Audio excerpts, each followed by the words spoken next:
Hello students, welcome to my YouTube channel Sahaj classes. तो आज इस वीडियो में हम जो क्लास 10th का जो चैप्टर है 5 अर्थमेटिक प्रोग्रेशन, उसकी एक्सरसाइज 5.3 उसके क्वेश्चन 14, 15, 16, 17 क्वेश्चन आज हम डिस्कस करेंगे। इससे पहले वाले जो 1 to 13 क्वेश्चन है वो भी हमने अलग अलग वीडियो में एक्सप्लेन किए हैं, आप चाहो तो जाके वो भी देख सकते हो। आज हम डिस्कस करेंगे 14, 15, 16 एंड 17। तो इनकी जो स्टेटमेंट है वो ज्यादा लेंथी है, तो मैं आपको यहाँ पे बोल के स्टेटमेंट बता के तो यहाँ पे समझाऊंगी। तो जो 14 सम है उसमें क्या पूछा गया है, find the sum of odd number between 0 and 50। हमें क्या बताना है, sum of odd number between 0 and 50। तो देखो क्या बताना है सम। इसके लिए दो फॉर्मूले हैं, ये पहले वाली वीडियो में भी बता चुकी हूँ। n/2 2a प्लस में n-1d, एक तो होता है ये, और एक SN का ही होता है n/2। इसको हम अगर डिसोसिएट करके लिखेंगे तो a प्लस an, और एक an का होता है a प्लस n-1d। ये वाले तीन फॉर्मूले होते हैं। a होती है फर्स्ट टर्म, n होता है नंबर ऑफ टर्म, d होता है कॉमन डिफरेंस, SN यहाँ पे सम होता है, an का मतलब होता है nth टर्म होता है। तो यहाँ पे हमें बताना sum of odd number between 0 and 50। तो कैसे निकालेंगे हम यहाँ से, देखो ओड नंबर मीन्स जैसे 1 से शुरू होता है ओड नंबर हमारा 1, उसके बाद 3, 5, कहाँ तक जाएंगे 50 के बीच में कितने आएगा, 50 से पहले 50 ओड नंबर नहीं है, इनके बीच में होना चाहिए, तो ओड क्या होगा 49। कैसे निकालेंगे हम, इस वाले से निकाल लो या तो इस वाले से निकाल लो। तो फर्स्ट वाले से निकालते हैं। कैसे, ये है क्वेश्चन 14। कैसे निकालेंगे, ए की वैल्यू क्या है फर्स्ट टर्म, ए की वैल्यू यहाँ पे 1, डी की value common difference a2 minus a1, तो 3 माइनस 1 इज इक्वल टू 2। तो यहाँ पे a की वैल्यू आ चुकी है, d की वैल्यू आ चुकी है, लेकिन जो n है ना, n की वैल्यू हम यहाँ से नहीं बता सकते। या तो पहले इससे an वाले से n की वैल्यू निकाल के लाएंगे, या तो an इसके इसमें से निकाल दे an। तो पहले इससे देखो an क्या है यहाँ पे लास्ट टर्म nth टर्म 49, तो an is equal to a plus n-1d। an की वैल्यू 49, a की वैल्यू है 1, n की वैल्यू हमने निकालनी है और d की वैल्यू है 2। तो 49 माइनस 1 ये आएगा n-1 और 2, तो 48 2n-2। तो 48 plus 2 is equal to 2n, 50 is equal to 2n, n is equal to 50/2 which is equal to 25। तो यहाँ से n की वैल्यू क्या आई 25। हमें सम निकालना है, तो अब हम निकालेंगे S25।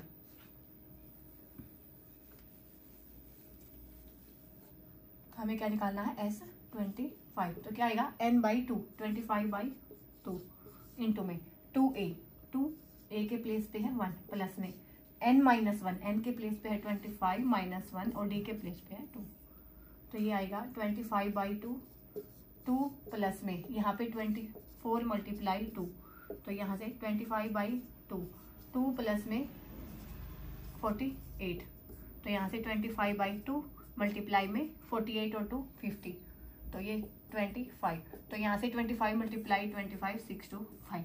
तो यहाँ से जो आंसर होगा वो होगा 625। तो यहाँ पे ये 14 सम है वो कंप्लीट होता है। अब हम चलते हैं इसके 15 सम पे।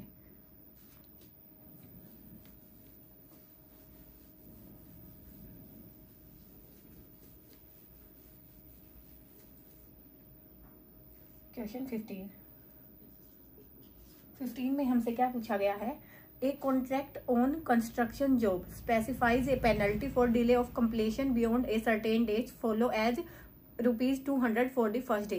कि कोई भी एक कंस्ट्रक्शन की जॉब है और उसमें एक कॉन्ट्रैक्ट है जिसमें अगर वहां पे एक दिन का भी डिले होता है ना, तो वहां पे एक पेनल्टी देनी होती है। तो पेनल्टी होती है जो फर्स्ट डे के लिए होती है वो होती है ₹200, सेकेंड डे के लिए 250, थर्ड डे के लिए 300। तो हर एक दिन के लिए जो पेनल्टी है वो 50-50 रुपीज है, वो बढ़ती जाती है। तो हमें क्या बताना है कि अगर वो 30 दिन तक काम लेट हो जाता है तो वो टोटल पेनल्टी है वो कितनी बनेगी। तो देखो फर्स्ट डे के लिए पेनल्टी कितनी है, फर्स्ट डे पेनल्टी कितनी है यहाँ से 200 रुपीज। उसके बाद सेकेंड डे पेनल्टी 250 रुपीज। उसके बाद थर्ड डे पेनल्टी 300 रुपीज। ऐसे ही है वो जो बढ़ती जाएगी, 50 रुपीज हर एक दिन बढ़ती चली जाएगी। तो ये 200, 250, 300 ऐसे ही वो बढ़ती चली जाएगी। हमें क्या बताना है कि कितनी मनी देनी पड़ेगी उस कॉन्ट्रैक्टर को, मतलब सम बताना है मनी का। अगर वो काम है वो कितने दिन के लिए लेट हो जाए, 30 दिन के लिए, यहाँ 30 दिन के लिए, तो n क्या होगा 30, कि 30 डेज के लिए हमें बताना है। अगर वो काम लेट हो जाएगा तो उसके लिए कितनी पेनल्टी देनी पड़ेगी। तो यहाँ से देखो हमें निकालना है क्या S30। तो अगर इसमें फॉर्मूले में जाएंगे तो A की वैल्यू होनी चाहिए, D की वैल्यू होनी चाहिए। A क्या होता है फर्स्ट टर्म, वो क्या है 200। D क्या होता है common difference 250 minus 200 which is equal to 50। तो D भी आया। उसके बाद n की वैल्यू भी हमारे पास है तो हम इसमें डालेंगे। n क्या 30/2, 2a, 2a के प्लेस पे है 200 प्लस में n कितना है 30 माइनस 1 और D की वैल्यू है 50। तो यहाँ से ये 50 और यहाँ से ये 400 प्लस में ये आएगा 29 मल्टीप्लाई में 50। तो यहाँ से 15 400 और यहाँ पे आएगा ये 15 और ये आएगा 1850। अब इनकी मल्टीप्लाई करेंगे कि 15 मल्टीप्लाई 1850।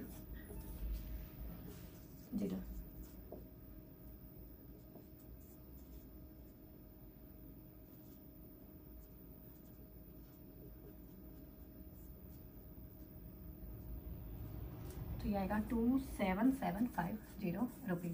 तो अगर वह काम है जो वो 30 डेज के लिए डिले होता है तो उसके लिए जो पेनल्टी देनी पड़ेगी वो देनी पड़ेगी 27,750 रुपीज़। तो ऐसे आपने निकालना है। पेनल्टी गिवन है हर एक दिन के लिए, उसके बाद हर दिन में जो पेनल्टी है वो 50 रुपीज़ बढ़ती जाती है। 30 डेज के लिए हमने बताना है, तो जो इसका आंसर आएगा वो आएगा 27,750 रुपीज़। अब हम चलते हैं इसके 16 सम पे।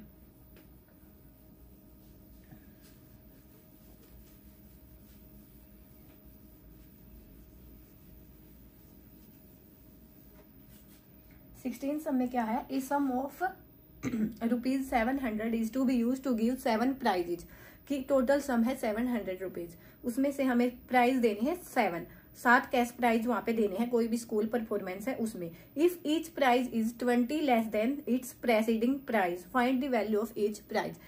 टोटल जो सम है वो मनी का वो कितना है 700 है, ठीक है। और n क्या होता है टोटल नंबर ऑफ टर्म्स, तो मतलब टोटल प्राइस कितने हैं 7 है। तो यहाँ से आप लिख भी सकते हो, क्वेश्चन है 16 की टोटल प्राइस कितने हैं 7, sum of money, total sum of money कितना है 700, ठीक है। यहाँ तक ये इन्होंने लास्ट में क्या बोला, if each prize is 20 less than its preceding price, कि पहले वाले प्राइस से जो नेक्स्ट वाला प्राइस है वो क्या होता जाएगा 20 लेस देन होता जाएगा। तो मान के चलिए हमने माना वो क्या है, फर्स्ट प्राइस क्या है, let first price is equal to a. तो सेकंड वाला क्या हो जाएगा, सेकंड प्राइस पहले वाले से 20 कम, तो पहले वाला ए है तो ये हो जाएगा ए माइनस 20। उसके बाद थर्ड प्राइस पहले वाले से 20 कम, पहले वाला है ए माइनस 20, तो फिर उसमें से भी 20, तो ये हो जाएगा ए माइनस 40। ऐसे करते करते कितने प्राइस हैं 7 प्राइस है, ठीक है। तो यहाँ से एक एपी गई हमारी क्या ए माइनस 20 सेकेंड प्राइस और ये थर्ड प्राइस ए माइनस 40। हमें कितना निकालना, हमें क्या निकालना है यहाँ से कि find the value of each price. हमें यहाँ पे हर एक प्राइस की जो वैल्यू बतानी है, तो कैसे बता सकते हैं हम यहाँ पे ए की वैल्यू से बताएंगे।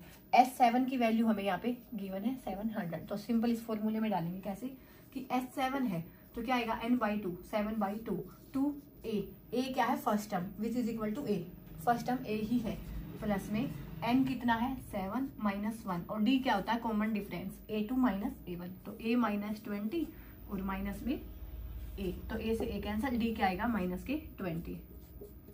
तो ये हमारा हुआ फॉर्मूला, d क्या A2 माइनस A1, तो d आया माइनस के 20, हमने फॉर्मूले में डाला तो 7/2 और यहाँ से इसकी वैल्यू कितनी है 700 और यहाँ से ये क्या आएगा 2a और यहाँ से ये माइनस में 120, तो यहाँ से ये 700 और ये 2 यहाँ पे मल्टीप्लाई में और ये डिवाइड में, तो 2a माइनस में 120। उसके बाद ये 7 से 100 तो ये आएगा 200, यहाँ से 200 की मल्टीप्लाई हुई तो 200 और यहाँ से 2a माइनस 120, तो यहाँ से ये ऐड होएगा तो 200 प्लस 120 2a, तो ये आएगा 320 2a is equal to 320 a is equal to 320 divide by 2, तो 160। तो a की वैल्यू क्या आई 160, a की वैल्यू आई 160। अगर फर्स्ट प्राइस 160 है तो सेकंड वाला क्या होगा 160 माइनस 20 140, थर्ड वाला क्या होगा a माइनस 40, तो 1 माइनस में 40, तो 1 2 0। हर एक वाला 20 लेस था ना, तो ऐसे ही हम यहाँ पे बना के दिखाएंगे कि फर्स्ट वाला प्राइस कौन सा होगा। फर्स्ट वाला था 160, उसके बाद सेकंड वाला 140, उसके बाद है 120, उसके बाद है 100, उसके बाद 80, उसके बाद 60 और उसके बाद 40। तो 1 2 3 4 5 6 7। तो ऐसे आप इसको बता सकते हो कि जो 7 प्राइस है वो ये होगा। जैसा कि स्टेटमेंट में भी बोला था कि पहले वाले से 20 लेस होगा, तो ये 140 है, ये इससे 20 लेस है, ये 120 इससे 20 लेस है, 100 इससे 20 लेस है। तो ऐसे आप इनको बता सकते हो। तो यहाँ पे जो 16 सम पे है वो कंप्लीट होता है। अब हम चलते हैं इसके 17 सम पे।